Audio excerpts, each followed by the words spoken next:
Bien. Et c'est vous allez à biso kutana bino lelo parce que masolo kusula eza mwami kasi tokata na mukuse. Maya misu ya nanga ekomi na mungwa na pilipili koleka mungwa ya mwana ya maki. Na kuliango lelo na kwanga réchaud du peuple congolais to na bino longo na yoki fomu tetela. Franck Diongo a beti biloko par rapport à rencontre ya chef de l'État na Doha. On a considéré que pouvoir ya Kinshasa est comme un déclin et que ça c'est bras de fer na armée ya ba rebelle oyo nanga za ko diriger na est ya mboka pour que kimie ko ta ba récupérer aéroport ya Goma et ça luvunu to ko pesa biano awa biso ne sont ensemble oza na commentaire tia oza na question tuna to ko répondre en direct. Nous sommes ensemble mais ça ne va pas terminer là-bas parce que Makamboza na Assemblée nationale. Réchaud Olobinini, Nalobi Assemblée nationale, la candidature de Aimé Boji Sangara. Est-ce que c'est une candidature initiée par le système de camouflage de Vital Kamerhe pour bloquer ma solaire modification ya Mibeko selon ndenge biso ba combattant to baraite il faut qu'on change constitution?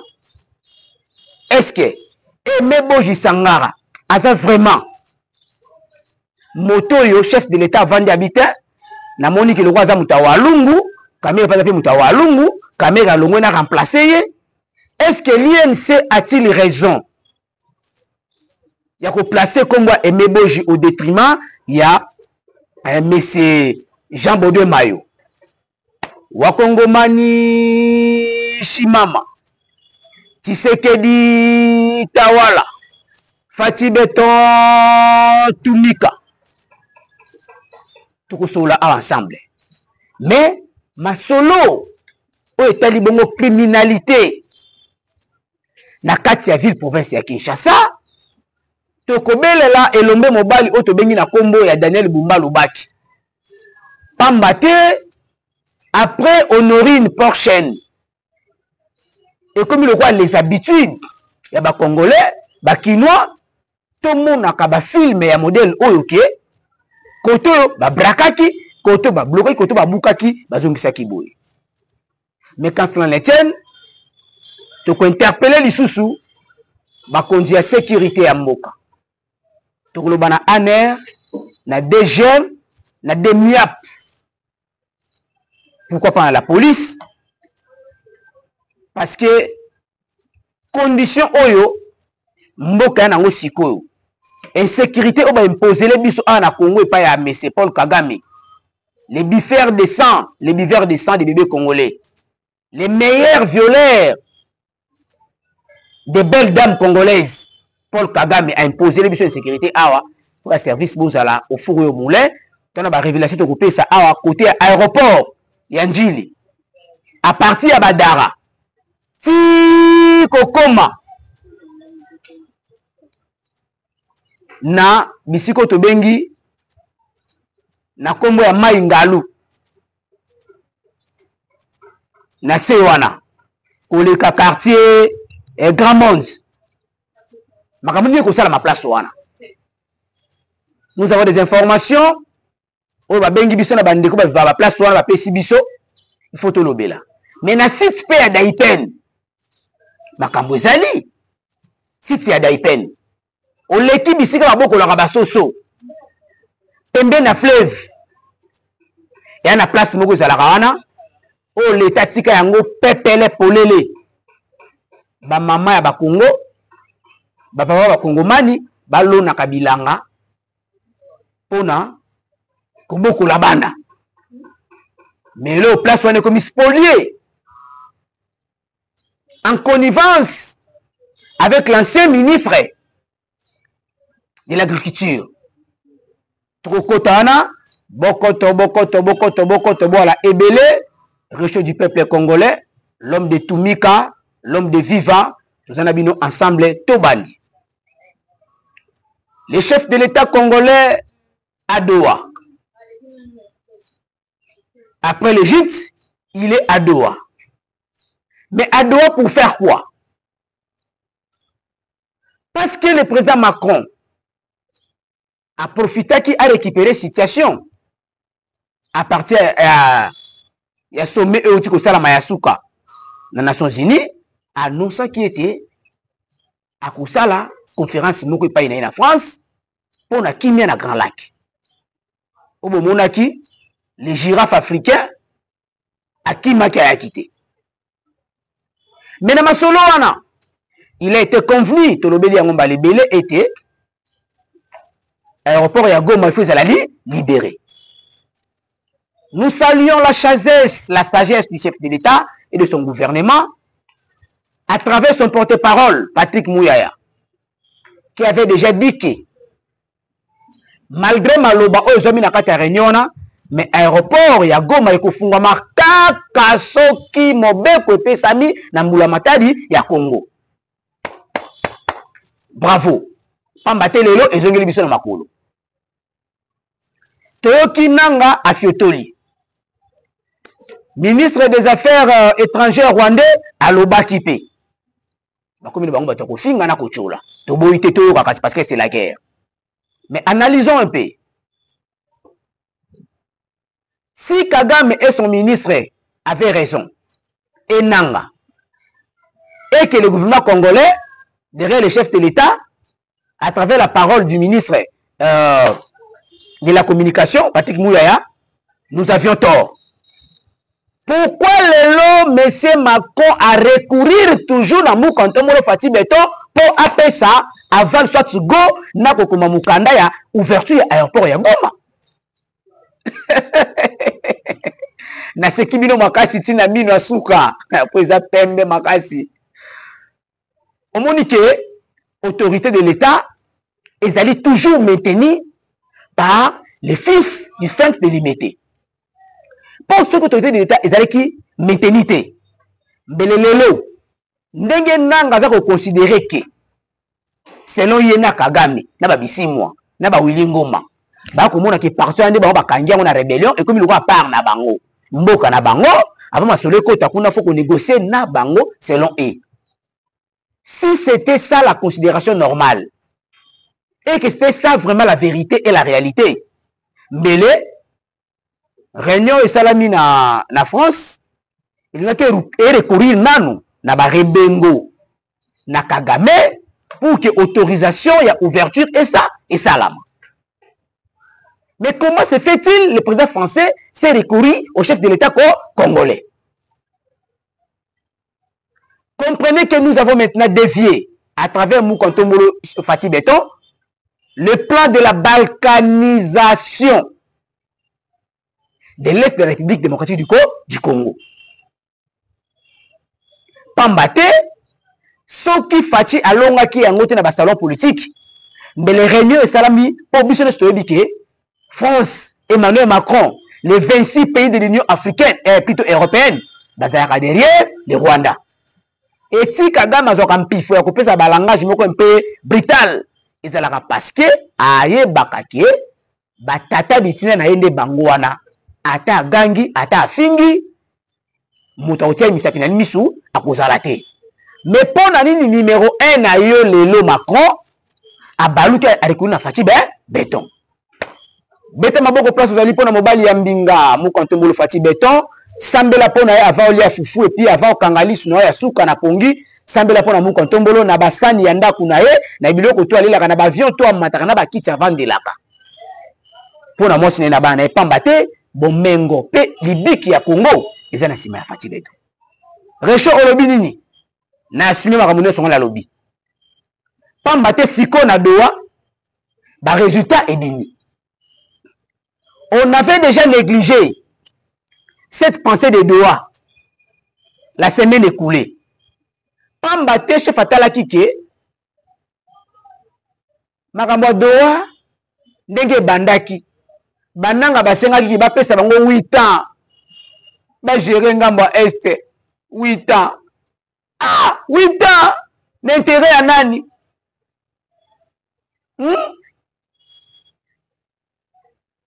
Et kotala chef ya Doha ati les États-Unis ba solo likuna to récupérer ba information tout le monde qui est deux balanterre. Il y a un chef à Boya qui doit au vie et au sud de tout le monde. Mais vous posez des questions de savoir pourquoi encore revenir à Doha.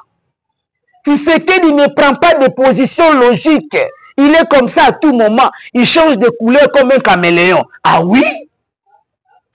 J'apprécie cette position du chef de l'État. Il faut que je ne parce que bateau ba yokana ba moula ebele. Ba kanga biso en otage pendant plus de 30 ans. Pour motiver, pour financer, pour armer, pour recruter, pour la rébellion, et ça la toujours dans le cannabis. Pour Olia Bango, il faut ça mobile mbinga le fati pour ce que télébi au monde musika na sima ya ndaku na bango. Ya masekita, ils appellent blagita. Tout ça qu'est-ce qu'on a doa. On retourne la question. Et ça nango ba stratégie à mon kantombolo. Maintenant à Doha. Bon, tout qu'est-ce qui va encore se passer là-bas parce que au moni et si bokimaki déjà kuna bosali nini yango. To yebi ce qui na biso nyoso ba kongomani ete. Na ba ndeko ba mboka ba paya o baza pe na droit ya kulanda makambo ya Congo selon un article des lois internationales où ils ont prévoir que tout citoyen du monde peut s'occuper de ce qui se passe dans tous les coins du monde. Tolobi na biso boy.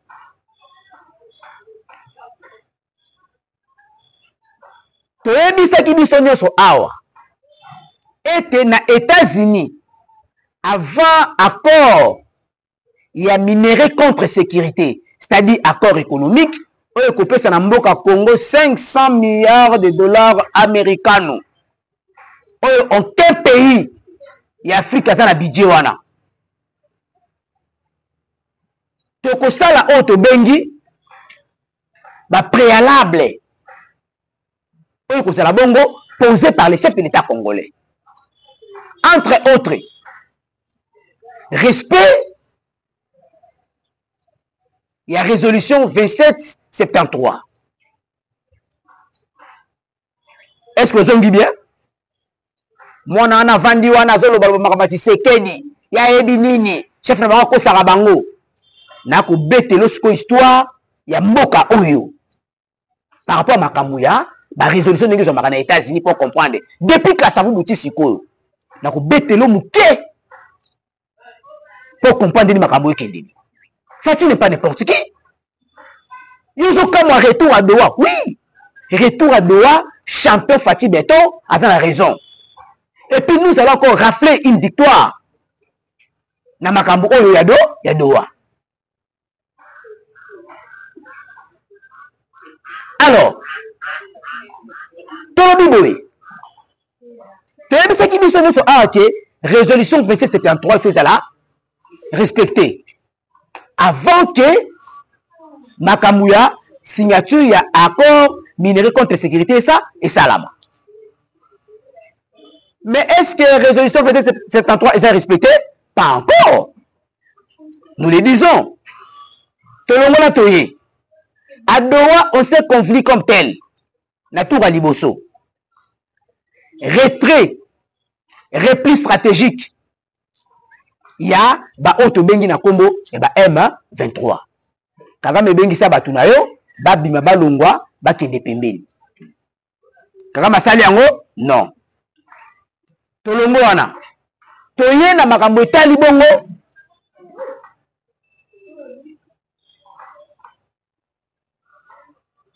Offensive. Plutôt nini, position défensive ya Rwanda. Ndenga pesa prétexte na ya ba FDLR. Le Congo s'était engagé ya ko sala eloko wana concomitamment avec l'État rwandais. C'est-à-dire, le Rwanda retire ses troupes de l'AFCM 23 et les autres, et puis le Congo fait l'effort pour éradiquer bah, FDLR. Maintenant là, Réchaud pose la question de savoir, les FDLR bazalaka na Kisanga ou bien na Mbandaka. ba FDLR bazalaka na boma to na matadi ba FDLR baza na Inongo ou bien na Kikwiti bandu to na Kinshasa. Selon cartographie oyo Kagame les vampires africains appellent ça na masolo nyoso. Même na tête il y a un chef de l'État Fati Beto na Doha. Cartographie na localisation il y a FDLR bazalaka wati. Bon, depuis le 25 janvier 2025, l'M23 AFC sont à Goma, à Bukavu. Ils ont tout pris de ces côtés-là. Comment est-ce que ba Rwandais ba soda bazana kati ya Goma? Bakangi Nord Kivu na Sud Kivu. Ba moni ba FDLR. Bazui bango te pona nini? Ok? Bazui ba FDLR te pona nini? Les gens ont dit qu'on a posé na babo capturer bango ki kotia ba na prison pa na bino. Selon bino Congo ko pesa bino bango te. Bokangeli bango te nini? C'est ça la question. Que les gens qui soutiennent Kagame comme les Franck Diongo font moutete là, Yambata, Yandonda, à soutenir. Et ça dit son réponse. Osomona. Ce qu'on a un moment oyoyo, étape ya makamunenge komeli, mambu mabalu kidi, mambu masobele, mambu mamanisi. Nani yango asilisi yango? Nani yango asilisi makambo?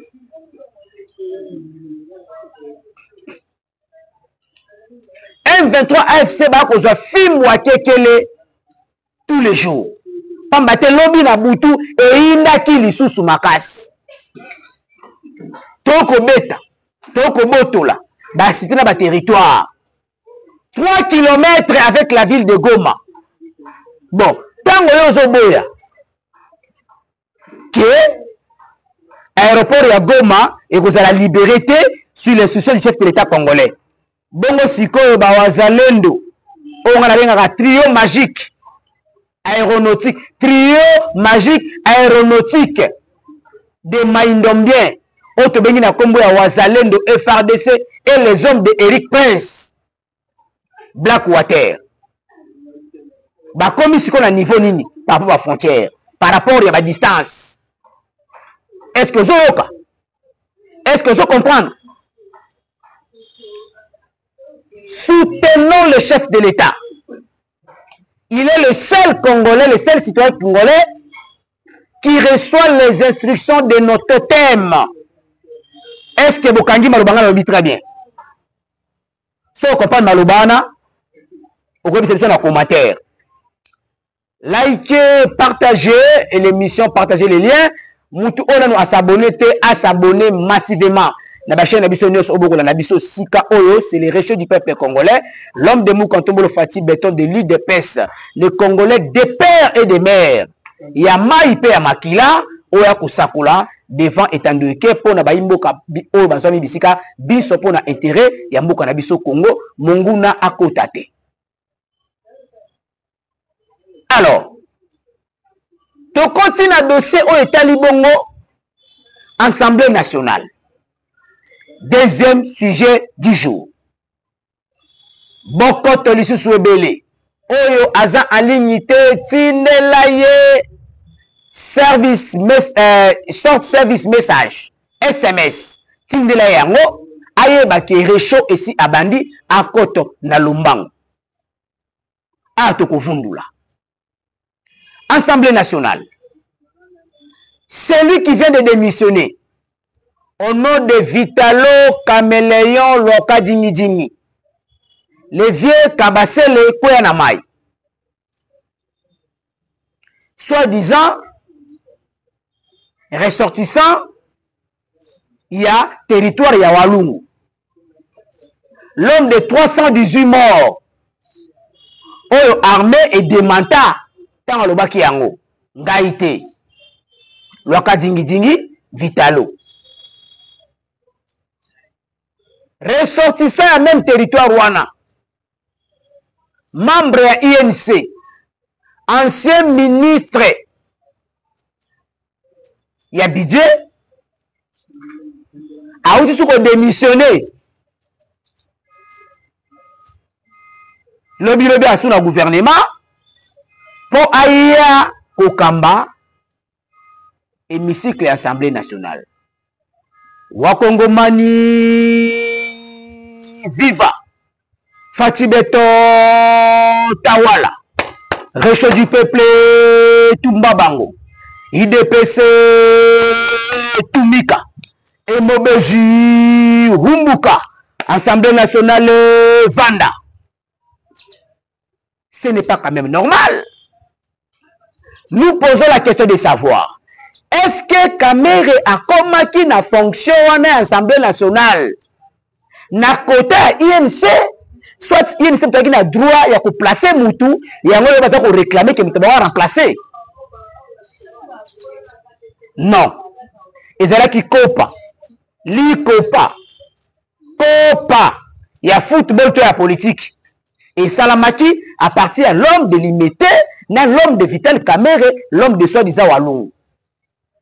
Donc on a posé une répétition. J'encourage l'honorable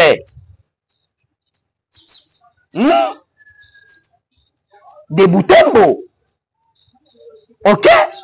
Les combattants de l'UPS les lit sur notre liste. Mais c'est Crispin Bindoule. Bravo à vous. Continuez le combat comme ça. C'est ça un homme.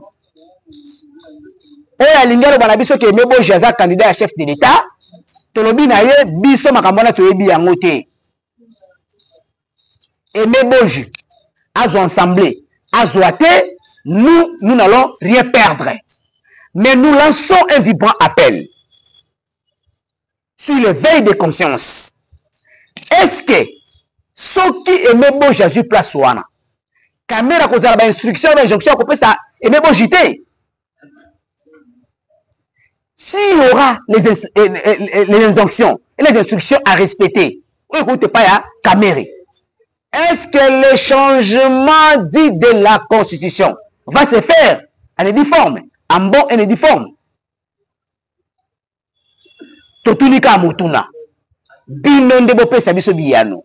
Ce qui mituna ezali tolobi na bino ke tolingi makambo ya Kamere na Assemblée nationale sous terre même pas muto partenaire parce que fonction na eza fonction o est mérité na IDPS base la biso mwana ya parti politique ya Kondo Etienne Tshisekedi wa Mulumba B52 Mokonganzoku, l'homme de limiter les sphinx de longue date dans l'histoire politique congolaise, le premier docteur en droit mwana ya parti na ye akota wana pona ko pacifier makambo ya mibeko ya constitution ndenge esalameli déjà na makanisi pe na bomoi ya bayi kongomani pamba te ta ya kobungisa lisusu te mboka oyo ndeko na ngai kanga ete bateka yango na mikanda poto bikisa pe mboka oyo il faut to bikisa ngwa parti ya mikanda soko zana tembe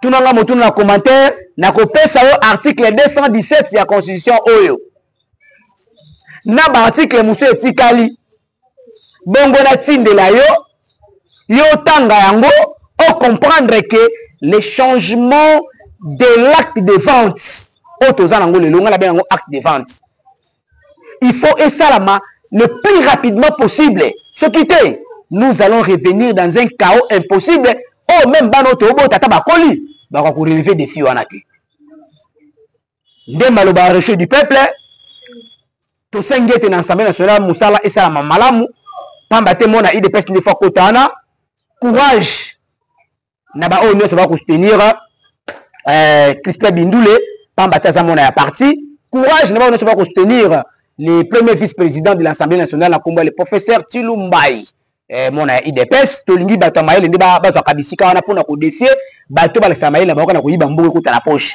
caméra tiki ba nyongo belé question na Emeboji est-ce que ce qu'on a l'Assemblée nationale au refuta ba nyongo nyoso o caméra tiki yo ko futa yango interpellation na plus 243 82 68 81 449 na ba service de la sécurité tolobi ko banda mainga luti na daipen mabeza na se ya mai wana bato baza ko uta Braza recherche du peuple lobi nabi bato ba ko uta Braza non identifié ba ko le ba service de sécurité mbongo eza ko ya avant et pas ya bato ya boato recherche lobi nabi debiap amer la police ba service tout de sécurité o etikali tronçon les tronçon au aéroport ezali bolingi lisusu nini bobo sala keloko kosala après avoir kokanga avion likolo pendant 45 minutes bobo sala keloko mosusu ya kosala na kati ya mboka tolobi na bino ete masolo ezali malamu topesi mbote na bandeko nyonso ya presse oyo basungaka biso na masolo oyo mbote na bandeko États-Unis mbote na Walikale mbote na Bunagana mbote na Goma na Fizi na Bukavu. À bientôt, le chef de l'État sera là parce que nous vous annonçons déjà que la guerre est déjà finie. N'a pas calculé la carte. Quand la terre visuellement, ma solo est aussi la ligne à Pepele. Ciao, réchaud du peuple.